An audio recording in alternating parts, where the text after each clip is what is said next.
안녕하세요. 오늘 저희는 당신의 삶과 신앙에 대해 한 번쯤 깊이 생각해 볼 만한 그런 자료들을 함께 살펴보려 합니다. 네, 바로 16세기 신학자죠. 장칼빈의 대표작 기독교 강요의 일부를 가지고 왔습니다. 맞습니다. 특히 현세의 삶, 고난이나 즐거움, 또 재물 문제, 그리고 영원에 대한 칼빈의 생각을 아주 집중적으로 파헤쳐 보겠습니다. 네, 이 부분들이요. 어쩌면 좀 모순처럼 들릴 수도 있어요. 아주 강력한 메시지를 담고 있거든요. 어떤 메시지인가요? 뭐랄까, 이 세상을 경멸하면서 동시에 감사하고 또 그 안에 좋은 것들을 누리라. 이런 식의 이야기예요. 와, 경멸하면서 감사하고 누리라. 쉽지 않겠는데요? 그렇죠. 칼빈은 우리가 이 땅에서의 삶과 또 다가올 삶 사이에 그 긴장감을 어떻게 헤쳐나가야 하는지 상당히 구체적인 지침을 제시합니다. 단순히 신학적인 논의를 넘어서 정말 우리의 일상, 우리의 가치관에 직접 말을 거는 듯한 그런 내용이겠네요. 맞습니다. 그래서 오늘 저희 목표는 칼빈의 생각을 그냥 요약하는 게 아니고요. 그 안에 담긴 핵심 통찰, 때로는 우리를 좀 불편하게 만들 수도 있겠지만요. 네네. 그런 통찰들을 끄집어내서 당신의 삶에 이게 어떤 의미를 던져주는지 함께 고민해보는 겁니다. 좋습니다. 준비되셨나요? 지금 시작하겠습니다. 자, 첫 번째로 딱 마주하게 되는 칼빈의 주장이 꽤 충격적일 수 있어요. 네, 그렇죠. 우리가 사는 이 세상의 삶이 본질적으로 헛되고 비참함으로 가득 차 있다 이렇게 말하거든요. 왜 이렇게까지 강하게 이야기하는 걸까요? 칼빈은 인간의 마음이라는 게 본능적으로 있잖아요. 이 세상의 것들, 예를 들면 부, 명예, 권력 이런 거예요. 네, 그런 것들이요. 여기에 아주 강력하게 끌린다고 봤어요. 이걸 야수적인 사랑이라고까지 표현했죠. 야수적인 사랑이요. 네, 이런 것들에 너무 집착하다 보면 마치 그 눈앞에 반짝이는 것에 정신이 팔려서 더 중요한 영원한 가치를 보지 못하게 된다는 겁니다.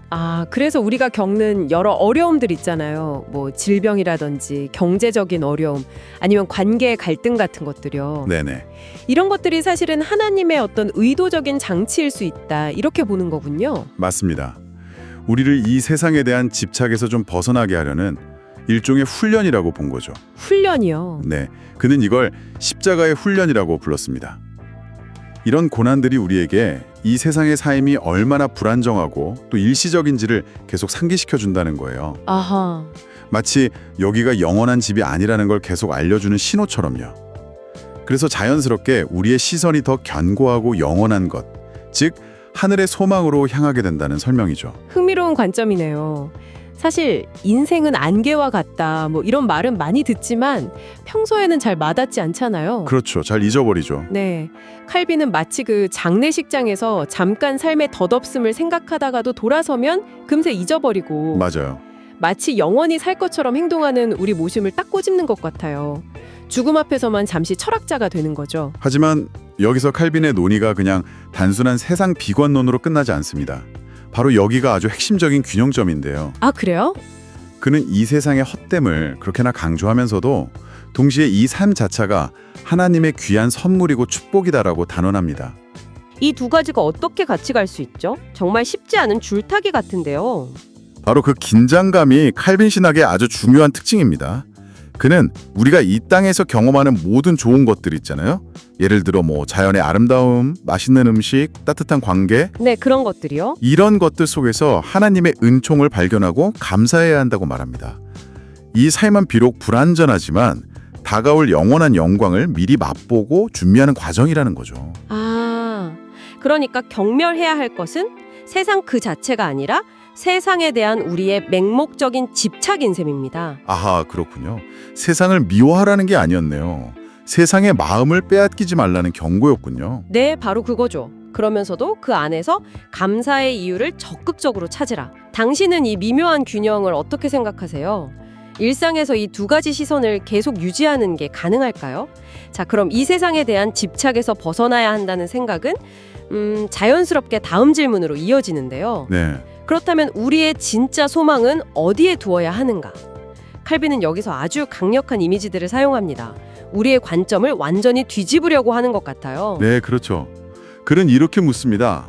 만약 하늘이 우리의 진정한 고향이라면 이 땅은 일종의 유배지가 아닌가? 유배지. 만약 이 땅을 떠나는 것이 진정한 생명으로 들어가는 것이라면 이 세상은 무덤과 같지 않은가? 이런 질문들이요. 와, 우리가 당연하게 여기는 삶과 죽음의 의미를 근본적으로 다시 생각하게 만들죠. 와, 세상이 무덤이라니 진짜 강렬한 표현이네요. 이런 관점에서 보면 우리가 그토록 두려워하는 죽음이라는 게 더 이상 끝이나 상실이 아니게 되는 거네요. 맞습니다. 칼빈에게 죽음은 마치 낡고 허물어져가는 육신의 장막을 벗고 영원하고 완전하며 빛나는 하늘의 집으로 이사하는 것과 같아요. 아, 이사요. 네, 이 땅에서의 삶이 끝나고 마침내 진정한 본향으로 돌아가는 하나님의 부르심이라는 거죠. 그는 심지어 믿음 없는 철학자들도 죽음을 우연하게 받아들이는 법을 논했는데 하물며 영원한 생명을 약속받은 신자들은 훨씬 더 큰 위로와 담대함을 가져야 한다고 강조합니다. 아, 그러고 보니 사도 바울의 고백과도 통하는 면이 있네요. 그렇죠. 바울도 개인적으로는 빨리 세상을 떠나서 그리스도와 함께 있고 싶어 했지만 동시에 이 땅에 남아서 복음을 전하는 사명이 있다면 기꺼이 순종하겠다고 했잖아요. 맞아요. 빌립보서에 나오죠. 칼빈은 여기서 한 걸음 더 나아가서 죽음과 부활의 날을 기쁨으로 기다리지 않는다면 아직 그리스도의 가르침을 제대로 배우지 못한 것이다. 뭐 이렇게까지 말하는군요. 네, 미래에 대한 소망이 현재를 살아가는 태도를 완전히 바꾼다는 거죠. 그렇군요. 그리고 바로 이 미래에 대한 소망, 즉 부활과 영원한 생명에 대한 믿음이야말로 신자들이 이 땅에서 겪는 온갖 고난과 부당함, 심지어 박해까지도 견뎌낼 수 있게 하는 유일한 위로라고 그는 힘주어 말합니다. 유일한 위로요? 네, 유니카 콘솔라치오. 마지막 날에 하나님께서 모든 것을 바로 잡으시고 신실한 자들에게는 영원한 안식과 영광을, 불의한 자들에게는 공의로운 심판을 내리실 것이라는 그 확신이 현재의 절망을 이겨내게 하는 원동력이라는 겁니다. 미래의 소망이 현재의 고통을 이겨낼 힘을 준다? 이게 칼빈이 말하는 유일한 위로군요. 네, 현재의 어려움이 아무리 커 보여도 그 영혼의 관점에서 보면 잠시 지나가는 과정일 뿐이라는 믿음, 그게 우리를 지탱해 준다는 거네요. 자, 그럼 이제 좀 더 현실적인 문제로 넘어가 보죠. 이 세상의 헛됨을 알고 영원을 소망한다고 해서 뭐 우리가 당장 이 세상을 떠나 사는 건 아니잖아요. 그렇죠. 여전히 살아가야죠. 네. 우리는 여전히 먹고 입고 돈을 벌고 물건을 사용하며 살아갑니다. 칼빈은 이런 세상적인 것들을 어떻게 다루라고 말하나요?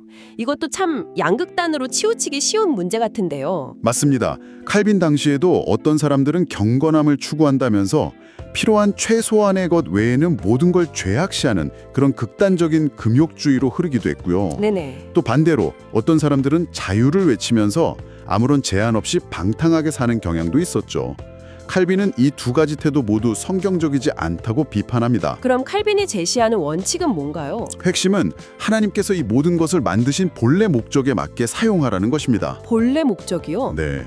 그리고 여기서 좀 놀라운 점은 그 목적이 단순히 우리의 생존 필수품 네세시타스를 채우는 데만 있지 않다는 거예요. 아, 그래요? 칼빈은 하나님께서 우리에게 즐거움과 기쁨, 어블렉타시오와 기쁨, 힐라리타스를 주시기 위해 만물을 창조하셨다고 분명히 말합니다. 즐거움과 기쁨이요?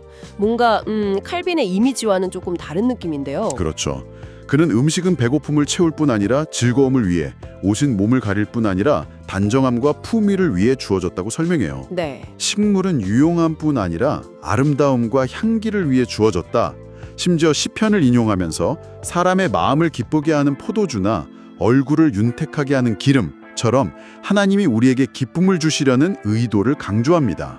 와. 뭐 금이나 은, 아름다운 보석들조차 우리에게 즐거움을 주기 위한 하나님의 선물이라는 거죠. 와, 생각보다 훨씬 긍정적인데요. 하지만 동시에 아까 말했던 세상에 대한 집착을 경계해야 한다는 점과 어떻게 조화를 이룰 수 있을까요? 질기대 빠지지 말라. 이것도 참 어려운 과제네요. 그래서 칼빈은 구체적인 사용 지침, 일종의 규범들을 제시합니다. 첫 번째는 앞서 이야기한 세상에 대한 경멸, 즉 세상 것에 마음을 빼앗기지 않는 태도와 연결됩니다. 아, 네. 사도 바울이 세상 물건을 쓰는 자들은 쓰지 않는 자같이 하라고 말한 것처럼 마치 언제든 떠날 준비가 된 사람처럼 가볍게 사용하라는 거죠. 특히 사치나 허영심을 강하게 경계합니다. 허영심이요? 네, 겉모습 치장에 몰두하느라 내면의 덕을 쌓는 데 소홀해지는 것을 비판하죠. 카토의 말을 인용하기도 하고요. 두 번째 규범은 인내와 절제라고 하셨죠? 이건 어떤 의미인가요? 네, 가진 것이 적을 때는 불평하거나 조급해하지 않고 그 상황 속에서 만족하며 인내하는 법을 배우고 네. 반대로 가진 것이 많을 때는 거기에 취해서 방종하지 않고 절제하며 감사함으로 사용하는 법을 배워야 한다는 겁니다. 사도 바울처럼 어떠한 형편에든지 자족하기를 배웠다는 태도를 말하는 거죠. 아, 빌립보서 말씀이군요. 네, 흥미로운 점은 칼빈은 가난할 때 불평하는 마음이 부유해졌을 때 방종으로 이어지기 쉽다고 지적해요. 정말요. 네, 즉 부족할 때의 인내가 풍족할 때의 절제 능력과 연결된다는 통찰입니다. 그렇군요. 마지막 세 번째 규범은 청지기 의식이라고요? 그렇습니다. 이게 아마 가장 중요할 수 있는데요. 우리가 가진 모든 것, 재능, 시간, 동, 소유물은 원래 내 것이 아니라 하나님께서 잠시 우리에게 맡기신 것이라는 생각입니다. 아, 맡겨진 것? 네, 우리는 그것을 관리하는 청지기일 뿐이며 언젠가는 그 사용 내역에 대해 주인 앞에서 결산해야 한다는 거죠. 누가복음 비유처럼요. 네. 그래서 우리는 낭비하거나 이기적으로 사용해서는 안 되고 하나님의 뜻에 맞게 특히 사랑의 원칙에 따라 다른 사람들과 나누며 사용해야 한다는 겁니다. 절제, 검소, 겸손, 그리고 나눔. 이것이 청지기의 핵심 덕목이죠. 가진 모든 것이 내 것이 아니라 맡겨진 것이고 언젠가 결산해야 한다. 이 생각을 진지하게 받아들인다면 와, 우리가 돈이나 시간을 사용하는 방식이 정말 많이 달라질 것 같네요. 자, 이제 마지막으로 칼빈 사상에서 빼놓을 수 없는 아주 중요한 개념이죠. 바로 소명, 모케이션에 대해 이야기해 보겠습니다. 네, 소명. 정말 중요하죠. 하나님께서 우리 각자에게 특정한 삶의 자리와 역할을 주셨다는 이 부르심, 사상이 왜 그렇게 중요하게 다뤄지는 걸까요? 칼빈은 인간 본성 안에 있잖아요. 끊임없이 더 나은 것, 더 높은 것을 추구하면서 현재에 만족하지 못하는 그런 불안정함과 야심이 있다고 봤습니다. 네. 이런 성향 때문에 사람들이 자기 분수를 넘어서려 하고 결국 사회 전체에 혼란이 생긴다고 진단했죠. 그래서 하나님께서 각 사람에게 특정한 직분 또는 삶의 방식을 정해주셔서 마치 군인이 자기 초소, 스테이션을 지키듯이 각자의 자리에서 책임을 다하게 하셨다는 겁니다. 각자에게 맡겨진 자리가 있다. 이게 어떤 의미를 가질까요? 구체적으로요? 여기서 정말 중요한 포인트는 우리 행동의 가치가 세상의 평가 기준이 아니라 바로 이 소명이라는 하나님의 기준에 따라 판단된다는 점입니다. 아, 세상 기준이 아니라 하나님의 기준. 네. 예를 들어 어떤 사람이 불의한 독재자를 암살했다고 가정해 봅시다. 세상 사람들은 그를 영웅으로 칭송할지 모릅니다.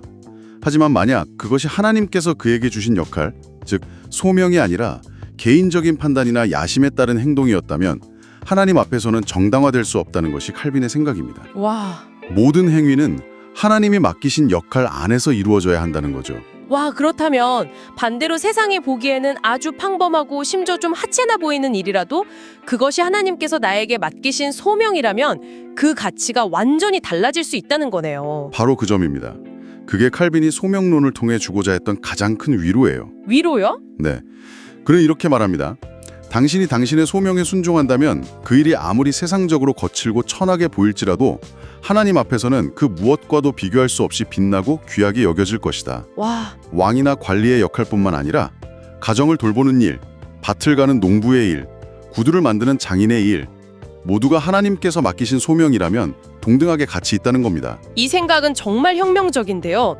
내가 지금 하고 있는 일, 나의 역할이 비록 남들이 알아주지 않고 때로는 힘들고 지칠지라도 네네. 그것이 하나님께서 나에게 주신 자리라는 확신만 있다면 그 안에서 의미와 자부심 그리고 어려움을 견뎌낼 힘을 얻을 수 있다는 거잖아요. 그렇죠. 당신의 일상적인 역할 속에서 이 소명이라는 빛을 발견할 수 있다면 삶을 바라보는 시선이 완전히 달라질 것 같습니다.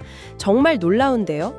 네, 오늘 우리는 장 칼빈의 기독교 강요를 통해서 이 세상을 살아가는 그리스도인의 자세에 대한 깊은 통찰들을 함께 나눠봤습니다. 네, 정말 많은 생각을 하게 하는 시간이었네요. 핵심을 좀 정리해보자면 첫째, 이 세상의 일시성과 헛됨을 직시해서 맹목적인 집착에서는 벗어나되 둘째, 동시에 이 세상과 그 안의 모든 것을 하나님의 선물로 여기고 감사하며 누릴 줄 알아야 한다는 것. 네, 그 균형이 중요하죠. 그리고 셋째, 영원한 생명에 대한 확고한 소망을 가지고 현재의 고난을 인내하며 넷째, 우리에게 맡겨진 모든 것을 하나님의 청지기로서 절제와 사랑으로 사용하고 네, 마지막으로 다섯째, 각자의 삶의 자리에서 주어진 소명을 발견하고 충실히 살아가는 것. 맞습니다.